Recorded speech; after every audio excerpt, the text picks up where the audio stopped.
For lack of better words, I would say the house we're working on is the house from hell. We're over budget. We got a phone call this week. Our investor had called us and said Muskegon City had called them and said our house is on fire. Welcome to the Rental Property Owner and Real Estate Investor Podcast, brought to you by the Rental Property Owner Association, providing benefits and services to real estate investors and rental property owners for over 48 years. With your host, Brian Hamrick from Hamrick Investment Group. This episode is sponsored by Green Property Management, managing everything from single-family homes to apartment complexes in the West Michigan area. Find out more at greenpropertymgt.com. Hello and welcome to episode 125. My guests today are Jeremy Garcia and Melanie Hall, the owners of J&M Landscaping here in the Grand Rapids area. J&M caters to local investors who own rental properties. They've had a little bit of a different journey in getting into the real estate game. They both do wholesaling, flipping. They have some buy and hold properties, and they're pretty active right now. But we're also going to talk about some of the difficulties they've had to overcome. Jeremy and Melanie, welcome to the show. Thanks for having us. Melanie, since you're on my right, I'm going to start with you. Did you get into real estate with Jeremy, or were you already doing it before he came along? No, I heard something on the radio about going to a class, and I was like, let's go. So we went, and it started from there. What, like a real estate investing class? Yeah. Through the RPOA? Actually, no. Originally, it was for fortune builders, just like an intro class, and then we actually took the 3-day course thing, and we were going to buy the package, but it was like $20,000, and we weren't willing to spend that much. So they had mentioned something about going to local events, and that's how we ended up finding the RPOA. Is how we started, pretty much, is help from people there. So is that where you met Jeremy? You went to a real estate investing thing? So you met him before that? I met him in the first greenhouse we worked in. So you met him in the course of your other job? Yes. Gotcha. Jeremy, how'd you get into real estate? Because of her.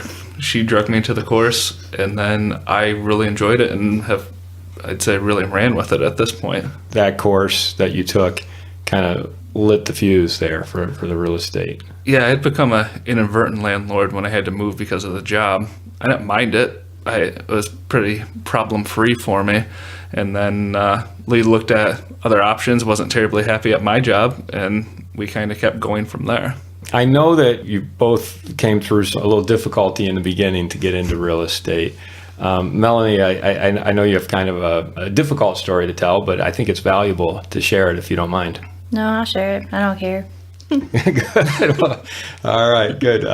Yeah, please. So you were in a completely different situation, what, like 4 years ago, 3 years ago? 2013. 2013. Okay, tell us what happened in 2013. In 2013, I was engaged to be married. I was supposed to get married the next summer. I had just bought in my first house.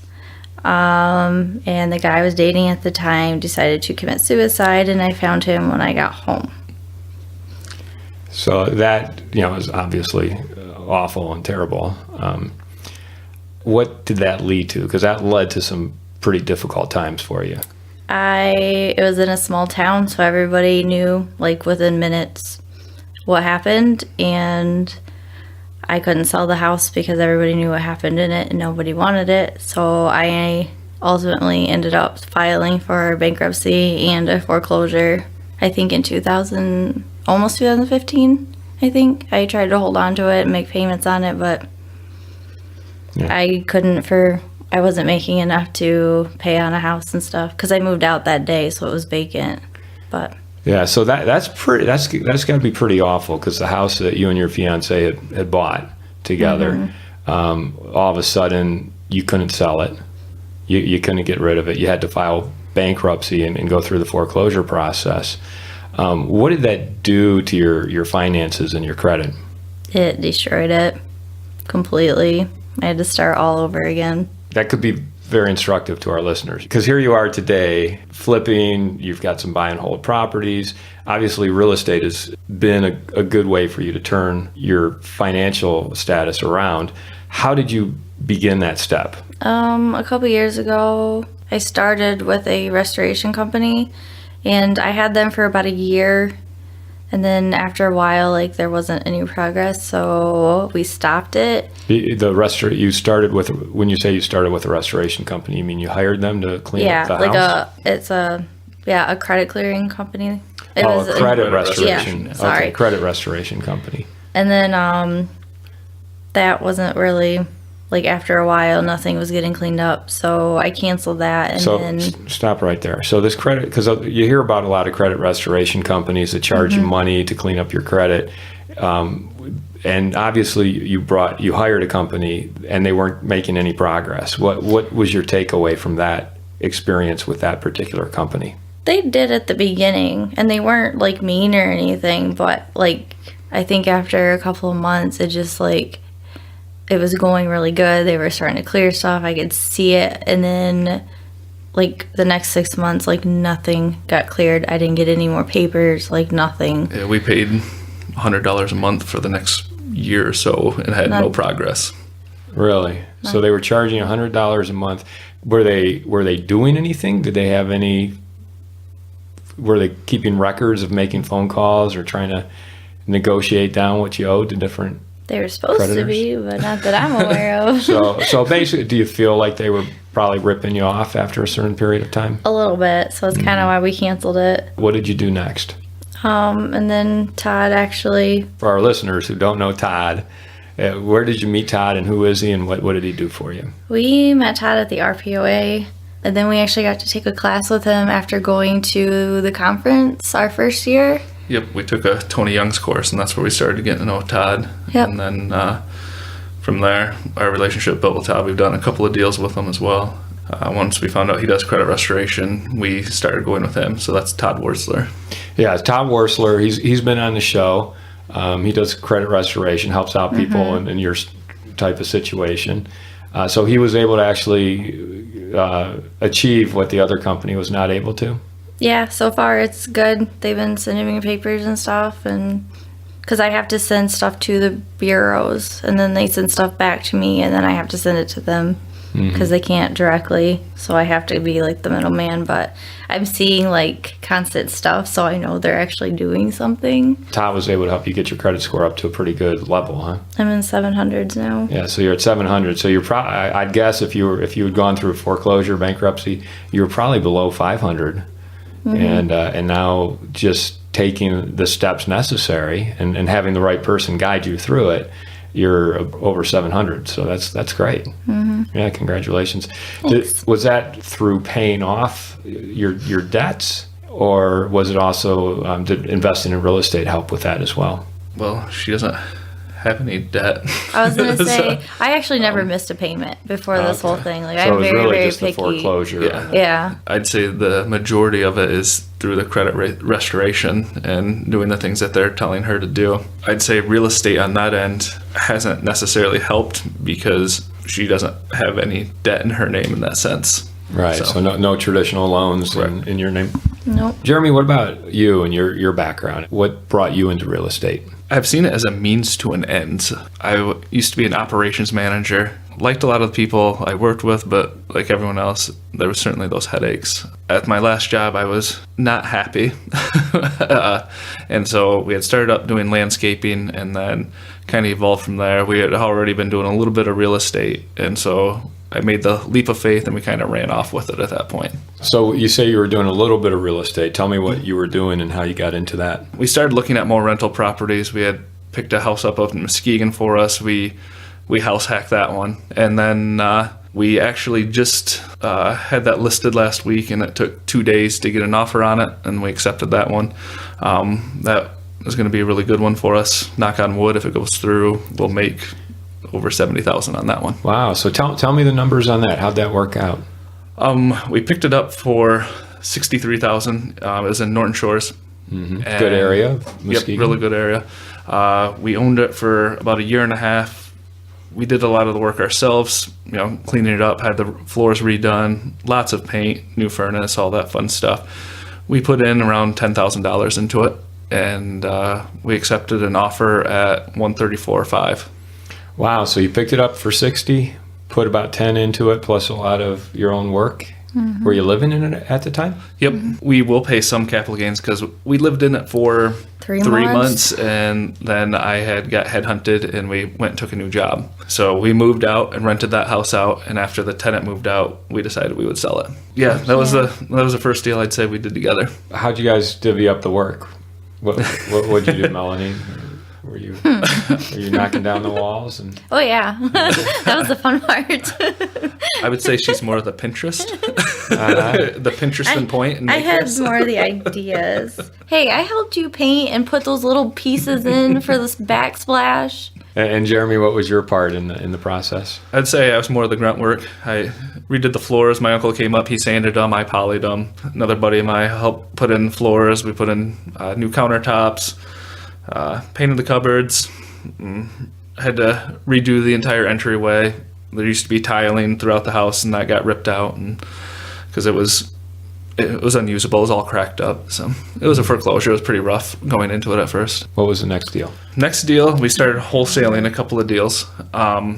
Did one in Kalamazoo. We did a couple more up here, and they kind of started keep building our confidence more, making sure that our numbers, especially rehab numbers, were in line where they should be. That's the biggest leap of faith for us, is making sure our numbers were always in line before we really started rehabbing things on a bigger scale for ourselves. So how do you make sure of that? How do you make sure your numbers are in line? Like, what process or method do you use? I took Justin Workman's course, his flipping course, and use his sheets to help calculate things. And now at this point, we've walked enough houses that I don't have to sit there and calculate anymore. It's more of a mental process.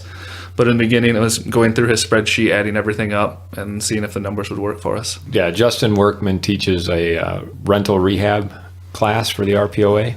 Yeah, so he teaches a rehab course on flipping, and it was a 3-day course that we took, and he'd walk the property, go through it, decide what's the best course of action on rehab, what's the best use of it. Are you going to use it as a rental? Are you going to use it, basically going over the numbers and trying to maximize your profit? Mm-hmm. The class you took with Justin, you then are now able to use that with other properties that you've purchased. Correct. You be able to run your numbers, get a good sense of what it's going to cost to redo the bathroom or the kitchen or whatever, huh? Yeah, because we didn't have very realistic expectations. I guess, we can always do that for less, and then we would have burned ourselves. And at least now with the courses we've taken, we always know what it could be, and now we have a greater idea of what it can be. So we generally over budget on rehabs, and that's just added bonus. If the numbers work and we've over budgeted for a rehab, that's just extra money in our pocket. What were some of the mistakes you made? One, thinking I can do everything. And it's like, I can push the cost down if I do that, and just having projects drag out longer and longer. And then just where my skill set ends. I can't do everything as much as I'd like to think I can. So do you have a crew or a team that you call on to help you? Yeah, so it depends on the area. If we're in Grand Rapids, we use different people.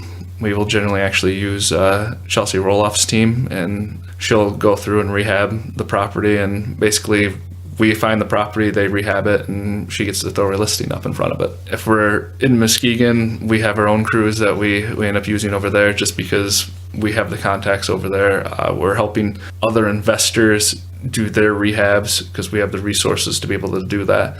So when there's an investor, particularly out of town or out of Grand Rapids, we're helping them source everything and find their needs. Tell me about the buy and hold properties then. What are you looking for in a property that you would just hold on to and rent out? We have a pretty high expectation for ourselves when it comes to buy and holds.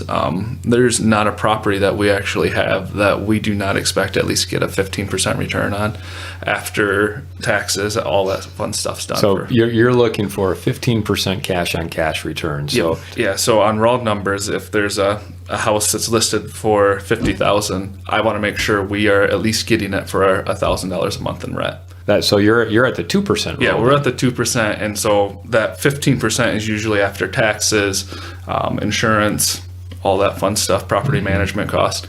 So that's our basis. We don't have any properties that are under that amount. Good. And are you finding those properties still in this market? Yeah, it's a little harder. We close on a duplex next Tuesday. We're paying $57 for it. The one unit rents out for $850, and the unit in the back rents out for $350, which that unit there is $200 under market. So the numbers starting out are really good, and then once we adjust towards a market rate, they will be even better. Wow. Where is this located? This one is in Muskegon. It's in the NIMS neighborhood. That's one of the areas that we like investing in. We also live in that area. Mm-hmm. So we have a lot of extra drive to want to make sure that neighborhood keeps improving, and we're also doing a flip over in that neighborhood as well. I'd like to take a moment to tell you about Green Property Management. Not only do they manage everything from single-family homes to apartment complexes in the West Michigan area, they also manage my entire portfolio. So I can tell you from personal experience that their unique flat fee management style is worth a closer look. If you feel that your property isn't operating to its fullest potential, then Green Property Management can help you take a holistic approach that will save you money, eliminate your headaches, and increase your net income. And if you're a property manager interested in applying Green Property Management's model, give them a call at 1-866-95-GREEN or visit them on the web at greenpropertymgt.com. How'd you find the duplex? That was actually listed on the MLS. We had a realtor bring it to us, and it was not marketed very well. They started out at 65. We came in at 55. There's only 2 days a week that anyone could even go and look at it. So when they said you can only look at it between Monday and Tuesday between these hours, it really limits who will go view it. We saw the outside. I wasn't overly impressed. I thought it was going to be a big waste of time. And I walked inside, and both units had been rehabbed. All the hardwoods had been redone. Tenants had been there for a number of years, and so I think that's probably why they were pretty complacent with those lower rents. I'm not going to try and shake the boat right away, but we'll gradually raise them. Is it going to meet your 15% cash-on-cash return, 2% rule as well? It sure does. That's without great. raising. So that's fantastic. So how are you finding the money then to do these deals? Since I left my job and have pursued this more heavily, we don't have a long enough track record for a bank through our business income. So we are doing it all self-sustaining through ourselves or through private money lenders. And Melanie, you have a full-time job, which sounds kind of stressful right now. A lot of people, their goal is to get out of having to have a full-time job. Is that part of what your goal is as well? Yes and no. Originally it was, but I was able to convince them. It took me over a month, but I was able to convince them to let me work from home. So if we ever have a family someday, I can still work from home and watch kids. So having that flexibility of not having to go into a job every day, but still being able to do a job from home, that really helps. Huh? So Jeremy, are you running the J&M landscaping business full time then? Yeah, so I'm running the business on a day-to-day process. Then I handle a lot of the real estate transactions as well. Tell me about J&M a little bit. I mean, is it mostly investors you're working with?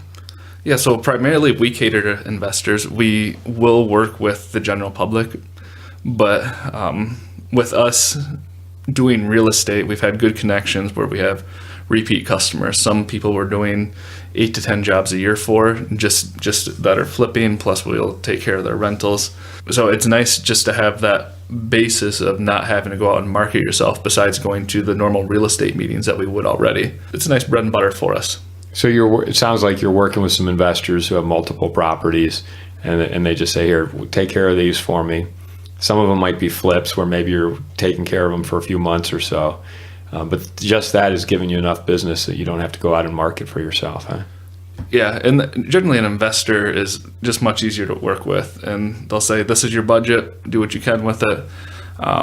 Whereas a typical homeowner can be a little more finicky, which we certainly don't mind working with, but the relationships that we've built with most of the investors, they just give us a budget, and we present to them what we want to do, and it's usually just taken from there. Are you in Grand Rapids, Muskegon? I mean, what area are you in? Generally, we'll service Kent, Ottawa, and Muskegon counties. Okay, so We have gone all the way for some other people, all the way to Kalamazoo, and we're always willing to take on more business. We are being a little more choosy. At this point, everyone's having trouble finding good workers. And so we would rather be able to service well rather than falter on the expectations of our customers. how would someone get a hold of you if they wanted to use your service? If someone would like to get a hold of me, it's Jeremy, Jeremy, .jmlandscaping@gmail. I'll put that in the show notes too if anyone in the area is looking for a good landscaper, lawn care service. So you guys have 4 flips going on right now. Correct. How are you able to handle 4 flips at the same time? You hire people. Okay, so you've got good people that you can hire. So the ones in Grand Rapids we're pretty hands off of. Muskegon, we're a little more hands on just because with us living in that proximity, it's a lot easier to drop in. We know the contractors on a better basis, whereas in Grand Rapids, we know Chelsea, we trust her, and so that relationship is there, so that way she keeps them on track. So you you acquire the property, hand it over to Chelsea Roloffs, and what's her company? Rockfinch? Rockfinch Realty? Yes, And then so she's got a team that can go in, do the rehab, and then she'll list it for sale. correct. Okay, that sounds like a pretty good system right Yeah, there. that's great for us because then we can be hands off, be a little more hands on over there, and like the one we'll be more hands on the one that we have. It's 3-4 blocks away from our house, just because we can be. Does that mean you'll go over there and do some of the work? I will. I enjoy doing the work, but it really is dictated by time. So whenever I get to do the work, it just means that it lowers our budget again. I'll come help on that one. You get to knock a wall out. So you'll do some of the work too? Or at least Yeah. tell It's close. tell It's only Jeremy what 2 to do? blocks down the road. Yeah, normally that's what it is. Working together as a team in the real estate, what is that like for you, Melanie? I mean, how do you guys get along as a team? We actually get along just fine. Because I know some people are like, you work with a couple? That's not a good idea. No, we get along just fine. And why is that? Why do you get along? I think it's because we used to work together for a long time before we started dating. Like, we became friends for a long time before we considered dating. So you also had a stressful week this week. Let's talk about that because sometimes things happen. This week things happened to you. So tell us, Jeremy, what happened? Well, for lack of better words, I would say the house we're working on is the house from hell. We're over budget. We still plan on making money, but we got a phone call this week. Our investor had called us and said the Muskegon City had called them and said our house is on fire. I guess good news for us, it was our neighbor's house. It was not our house. I guess that's the most optimistic thing for us is that it wasn't us. Yeah, you never want to get that phone call telling No, you your house and- is on fire. Yeah, I was actually down in a basement working on a job, and so I was actually stuck down there and had great difficulty getting out of the basement. But So you're literally stuck in a basement. yes, luckily I got a call from one of the contractors saying that they had called the fire in, and they knew the address to our house. They didn't know the neighbor's house, and so the city kept calling us over and over, telling us our house was on fire. Oh, wow. So that stressful news, but it turned out good. What was the other thing that happened this week? I had to file a police report. It appears that one of the contractors are using our pro cards inappropriately, I would say, from Right. Home Depot. So there's about $500 of unaccounted purchases. So they they had your pro card from Home Depot, which is the one where you get the rebate through the RPOA. That's correct. Good to use those Home Depot pro cards. But they were making charges on there that you didn't know what they were, huh? Correct. And it's pretty easy to track down. Seems so I get a receipt for everything automatically, and it was really easy to go over and be like, "What's this for?" And no one could explain it. So we had to file the police report, and Home Depot is supposed to get back to us tomorrow with images of who it is. So I guess that's a story that's to be continued. Oh, so you don't even know who it was that made that purchase. So at this point, we don't even know who it is. Okay. Well, by the time this episode airs, Yes, we'll know. they will be caught. Well, it's been an interesting week to say the least, and that house we've had to redo all the subfloors, which we didn't plan on doing. We end up having to do a full repipe, all that stuff that we didn't think we would have to do, and then we did. Where's this house located? This one's in Muskegon as well. How much you pick it up for? $11,000. Okay, so, and how much did you budget to put into it? We budgeted $13,000. And how much are you into it so far? We are going to be in it for about $25,000. Okay, so about $12,000 over budget. Yep. Are you still going to make a profit? We will. Okay, good. So do you blame Justin Workman and the class you took with him? No. Justin will appreciate that question. Yeah, by the way. this was just running into some things that we thought we would be able to do. We didn't assume that all the piping was bad. We assumed that would be fine. It wasn't. So there was just all the piping throughout the house. Did you have to replace it? Yep. Mm-hmm. So we had to repipe the whole house, and there were some things that we didn't expect to run into that we just did, and it's part of the learning curve. And no matter how many courses you take, there's always going to be a surprise somewhere. Yeah. So how would you avoid that surprise in the future? Just budget for the worst case scenario. Yeah, add some cushion there to Yes. budget. Huh? We had a 10% contingency budgeted in, but yeah, we still blew that one out of the water. So Melanie, looking at where you are today with your finances and your credit score and where you were in 2013, what are some of the things that made a difference for you, as far as getting from there to here? I met him. So partnering with the right person. Huh? He's completely different than what I probably normally would have went for, which has turned out to be really good for me. So good in what way? I mean, financially good? I just just like good overall. Like he pushes me to do things. He's a lot sweeter than most people, or most guys, I should say. You're encouraging, I guess, so that helps, especially when you go from kind of having really low self-esteem to. So he's helped a lot. I think I'm a little nicer now too. No comments. Well, that's good. That makes me like you even more, Jeremy. What advice, Melanie, would you have for listeners who might be in a similar situation to what you were in? You just gotta keep pushing to try stuff, whatever you can to make it work. If you have to get a credit card, just to build up some credit, just to spend a little bit. I've done that. Just pretty much anything that we could think of to help build it up, I have tried. So, which I still, technically, I think have gotten my credit back up faster than normal, because usually it takes 7 years, I believe. Jeremy, what advice would you have for our listeners who either want to get into flipping or buy and hold, and basically do what you're doing, you and Melanie are doing? Fear can be very paralyzing. Fear really held us back on being able to do more deals than what we had, and being able to build confidence goes a long ways. And as we kept doing each deal, more and more confidence was built. If not, we could have just been sitting on the sidelines like a lot of people saying, oh yeah, I want to do real estate, and people just simply don't, because fear is paralyzing. And as that confidence builds, it helps out a lot. I mean, we walk into a house now, and usually within 5 minutes of walking it, we know what we're going to do with it or whether we're not. And I would say ultimately she has the determining factor, because we gear all our houses towards women. What does that mean, you gear them toward women? Because he will bring me to them at some point when I'm able to. If it's a house he's like really wanting but kind of unsure about, I basically will look around and tell him if it's something that women would actually buy. Because I've seen some that are...